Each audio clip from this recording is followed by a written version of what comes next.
Hai, hari ini kita nak kongsikan petua menghilangkan sakit tekak dan batuk. Sakit tekak dan batuk adalah perkara biasa, namun pada ketika ini ia adalah sesuatu yang merisaukan.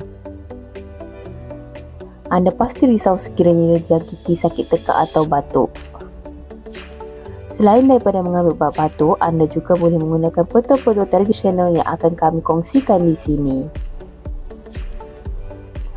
Yang pertama, anda boleh menggunakan asam jawa. Campurkan asam jawa yang telah dibuang biji ke dalam cawan berisi air suam. Kemudian kacau sehingga campuran air dan asam jawa itu sebati. Tambah sedikit gula sekiranya anda tidak tahan masam. Tips yang kedua, menggunakan madu. Cara pertama, anda boleh amalkan madu sahaja. Cara yang kedua ialah dengan mencampurkan madu dengan air suam atau panas.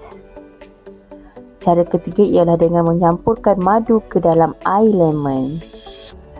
Yang ketiga, dengan menggunakan air garam. Ambil setengah sudu besar garam dan kacaukan dalam secawan gelas berisi air. Kacau dan kumurkan. Yang keempat, limau nipis. Sediakan sebiji limau nipis, potong dan perahkan ke dalam air suam dan minum. Tips yang kelima, kicap dan limau nipis. Ambil limau nipis yang telah dipotong, campurkan perahan limau nipis dengan sesudu kicap. Gaulkan dan minum.